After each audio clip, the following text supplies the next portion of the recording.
So in this video, we're going to talk about building your service, and this is really exciting for me. This is probably my favorite video in the entire module because I am supremely passionate about creating services and products that solve people's problems. So that's kind of where we're going to get started here is what is the problem that you're trying to solve? You want to solve a problem at the top of a customer's totem pole. A guy by the name of Noah Kagan taught me this. And so what do I mean by that? When a problem is at the top of a totem pole, it means that that is the most important thing that this person is trying to solve. That is the most important thing in this person's life, or that is the most important aspect of the business, and this person is losing sleep over it. So you want to solve a problem at the top of the totem pole. Put this another way, what is keeping your ideal client up at night? The easiest way to sign up a new prospect willing to pay a premium for your service is to solve his biggest problem. Let me repeat that. The easiest way to sign up a new prospect willing to pay a premium for your services is to solve his biggest problem. What typically happens when a customer is not paying you what you're worth? Well, for me, what would happen is a client would approach us and they would say, well, hey Greg, we need a new website, or we need some content for a website, or whatever. And content for a website is not ever high on a person's totem pole. Nobody really values that. That's not their biggest problem. And so what happens is they say, give us a proposal. So we write a proposal. We spend a couple hours writing the proposal. They go and shop it out. And then when I don't hear from them, they say, well, we found somebody to do it cheaper. Right? Because anybody could create the content for a website in their eyes. That's just not a big problem that they have. But when you're able to solve the big problem, they're going to pay a premium. And so again, what's not keeping them up at night? Nobody is ever saying, hey, man, if only I had a Facebook page, or man, if only somebody were update my status messages every day, that would be the big thing off my plate and my life would just be better. That never happens. Nobody ever says, man, I just need to write a blog post. Very few companies ever say that. Maybe HubSpot, and that's about it. Everybody else is just like, all right, if we get a blog post out, great. I see the value in it, but if not, I'll go get customers another way. Nobody ever says, man, if only my website content was better, my entire business would be turned around. They just don't say that. Yes, they want better website content, and there is a market for that, but it's just not high on their totem pole. Nobody cares about tweeting. So what is keeping your customer up at night? So the CEO of a B2B tech company, they're saying to themselves, I need to get more leads to my sales team so they can close more deals. That is a problem that is keeping these guys up at night. A marketing agency is saying to themselves, I need to sign up more retainer clients so I know I can make payroll next month. A small agency, that's probably what they're saying to themselves. They're worried about making payroll. What keeps a bar owner up at night is something like, I need to get more people in my bar on weekdays. Right? These are all very specific problems that these types of clients are actually thinking about all the time. And these are the types of problems that you want to solve. And finally, a mortgage broker might say something like, how do I underwrite $1 million loan? Or how do I underwrite more $1 million loans? Something along those lines. Because they get paid a percentage of the total loan. So how do you find the problem that your ideal company or your ideal client has? Well, over the next couple of minutes, I'm going to give you a list of questions to ask, a list of potential questions to ask, so that way you can really hit home and narrow down the exact problem that your ideal client has. So the first question is, what is the biggest problem you have right now signing up new clients or getting new customers? Another question, what is keeping your business, department, company from growing? How important are repeat customers for your business? Most of these businesses are going to say very important, and then you're going to ask a follow-up. What are you doing to make sure you maximize your repeat customers? Most people are going to say absolutely nothing, or I have no, or maybe they're going to say, well, we have coupons or something like that. And then you're going to say, is it working? And they're going to probably say, I don't know, or they might even say yes. And then you might want to say, hey, do you want to do more of that? Or whatever it is. But again, you're going to start to see a problem, but this is going to allow you to see, hey, is getting repeat customers a big problem for them? Where do you see your business in 5 years? And what's the thing that's keeping you from getting there? If they say, well, we need more money or they need a faster sales cycle, maybe that's a problem that you could solve. Have you done any marketing before? Did it work? Why or why not? See what they've tried in the past. What has worked? Are they doing more of it? What didn't work? Why did they try it? What do they think went wrong? Things like that. What is the goal of your website? Most of the people are going to say the goal of their website is to let people know we exist. Then you're going to ask, is it accomplishing that goal? They're probably going to say yes. And that's cool. I mean, their website is letting people know that they exist. They're also going to say, do you wish it could do more? Most people are going to say yes to that question. Do you wish you could do more? Right? Some people pay up to $20, $30, $50, $100,000 for their website. Don't you think they want a bigger return on their investment for that website? So that might be another problem that they have. They bought a huge website, or they bought an expensive website, had an expensive website made, but it's just not doing enough for their investment. Who is your dream customer? And get them to drill down here. Even if they have a name, ask for it. What makes them a dream customer, and would you like to get more of them? So again, that'll help you identify what their problem is, who their customer is, and maybe even how to get more, and you can start brainstorming ways to get more of that type of dream customer for that person. So these are all questions about how to find the problem, how to find the big pain point that your customer or your client is going to be willing to pay a premium to have solved. And so now we get to build a service that actually solves that type of problem. And I always recommend building a retainer service. And so what is a retainer service? A retainer service provides value to your client. In other words, it solves their problem over a length of time. So let's talk about some types of services and where they fit on this chart here. So I actually had trouble finding a service that didn't provide value and didn't take any time at all. And social media setup is a bit of a reach, but things like, creating a Twitter account for somebody, or a LinkedIn account for somebody, or a YouTube account for somebody, that is very low value, and you only do it once. You only get paid for it once. So a very high value service, but something that you only get paid to do once, is building a website.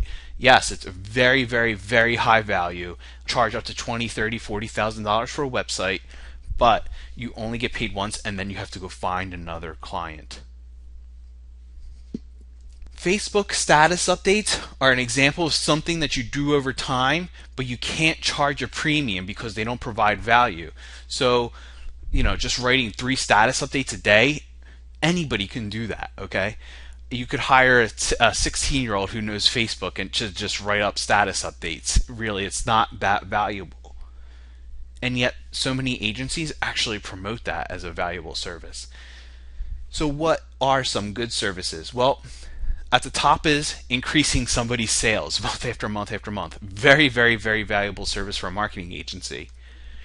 Increasing the number of leads a company gets, so that way their salespeople can actually close. Again, a very valuable service that you can get paid for month after month after month. And finally, list building. Growing a person's email list every single month, month after month after month, is something that a lot of companies would be willing to pay for. So this is a screenshot of a website that I found, and this is very, very typical of many websites and many agency websites that I see. So what happens is this person's a social media consultant, and you can look at some of the packages that she offers. So ongoing management, One post or status update a day on 2 networks, answer comments and questions, linking of networks if possible, accept friends and followers, get rid of unwanted spam, and profile management. And then their ongoing management plan is slightly more.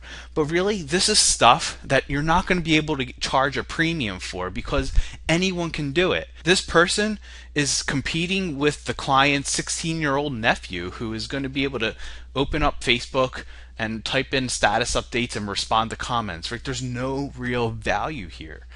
And so you're going to get nickel and dimed out of every possible cent that that the client could possibly take from you. So what would I do if it were me and I wanted to be a social media consultant and do Facebook updates? So here's what I'd do. First of all, I would be extremely specific. The person whose website you just saw, they just did Facebook updates for anybody who came along. So I would say something like, I'm going to get users for software as a service companies using Facebook, and I want to stick with the social media consultant comparison, so that way you could look and see apples to apples, okay? So the first thing I would do is publish case studies to fans once a week, and I would get screencasts and video testimonies if at all possible. I'm going to publish them on Facebook so that way the fans of the Facebook page could see it. But can you see already how much more value that is than just say, oh, we're going to give a status update or whatever. We're going to respond to comments. We're going to get 500 new fans a month, and we're going to optimize the Facebook ads. This is a high value service because if a client doesn't have any Facebook fans, then what the hell's the difference whether or not you're updating the status message? If nobody sees the status message, then it doesn't really matter. We're going to run one contest per month with the goal of getting more users. This is a sophisticated, high-value service. And finally, we're going to monitor Facebook Insights and report on the number of free trials that the software as a service company gets. Okay, and finally, we're going to do the normal day-to-day Facebook activity. And so what do I mean by the day-to-day Facebook activity? Well, this stuff for me is the day-to-day Facebook activity, this person's website. Can you see the difference now between what we are offering versus what this website is offering? There's a lot more value, a lot more sophistication in the marketing. Yes, we're both using Facebook, but we're using Facebook in very different ways. So here's some food for thought for some potential services that you can build that will solve your customer's problem. So let's say you're a social media consultant. You can do Facebook marketing, right? You can do ads managing, status updates like the one that I showed above with the case studies and doing all that stuff. You can run contests once a week or once a month to increase sales and fans. If you're doing some Twitter marketing, you could reach out to influencers and highly followed accounts. This is a really high value service because if you could get people to retweet your clients' content and things like that and help build their email list and get more people to their website, blah, blah, blah, then that's a high value service. Build a following on Twitter, provide customer service and support and run contests. If you're doing some YouTube, you could publish video testimonials once a week. You could create how-to videos once a week or once a month. These can also be used for customer service reasons. And then you could do video optimization, making sure they rank first or second for keywords in YouTube. So if you're a content creator, you can do monthly white papers, and also white papers need landing pages. So you can get paid for that as well on top of the white paper and charge even more money. Getting somebody to opt into a white paper is a very specific skill set, and you could pay a premium, charge a premium for that service. Weekly or monthly guest post. This is something that I did very effectively, and we built an entire agency basically off of this service here. Weekly or monthly blog posts on their own blog. If they have a small following, that's generally not a huge opportunity or not a huge high value service, but if they do have a huge following, just not enough time to write blog posts, then that could be very valuable. Email marketing and newsletters. Keeping in touch with clients is something that most companies know they have to do, but just don't have the time to do it, and so you could kind of fill that gap for them and charge quite a bit of money if you are a good writer and things like that. So website developers, if you're developing a website, you can do website and landing page optimization. So instead of just building a website and saying, hey, here it is, blah, blah, blah, good luck, and then going to find another client, you can offer a service where you run tests to ensure that the website is optimized to achieve the client goals. Whether you're redoing landing pages, running analytics, looking at copy and testing headlines and testing colors and things like that. All these things are very important for client acquisition and customer acquisition and things like that. You could do service and update contracts. Most website developers do this, but it can be something that you can also offer if you're not currently offering it. And then you can do content creation, just like the content creators. You could write white papers, do some blogging, email marketing, things like that. Just get creative. Once you already have the customer and they're building a website, well, they're going to need content updated very religiously. So you already have that customer, just extend the service. There's some general marketing services that almost every company needs. So here's some more food for thought for you. Customer retention. Get customers to come back. So if like they're a bartender or a bar owner or something like that, or an e-commerce store, getting customers to come back frequently and getting them to spend more money with the company is a skill set and a problem that you can solve, and solve it month after month after month. Keep people using the product longer. So software companies, for instance, their entire business model is a subscription-based business model, and they rely on users staying around for a long period of time so that way they can charge them every month. And so one of your jobs or one of the services that you can offer on a monthly basis is increasing the retention rate for software companies. Increase the lifetime value of a customer. So creating upsells and things like that for a company, that could also be a way to increase the lifetime value of a customer. And then increasing prices, showing how they can provide premium value to or sell to bigger fish. So again, this is sort of like the mortgage broker who is underwriting $200,000 loans and they want to underwrite seven-figure loans, million-dollar loans. So showing them how to do that and doing that for them, things like that, a service that you could probably offer month after month after month. Always remember, the service you provide must solve your client's problem. If it doesn't solve your client's problem, the problem that keeps them up at night, the problem that's at the top of their totem pole, then they aren't going to pay a premium for it. They're not going to see the value. So it's your turn. What I want you to do right now is whatever you're doing, whether you're doing guest posting or Facebook marketing or whatever, list the overall features of a service that provides value and solves your client's problem. And remember, again, this is worth repeating. I've said it 3 or 4 times already. Clients pay a premium when their problems are solved. Otherwise, they're just going to shop out your services and they're going to go with the guy who gives them the best price. All right, I look forward to seeing you in the next video where I show you how to create an elevator pitch. Until then.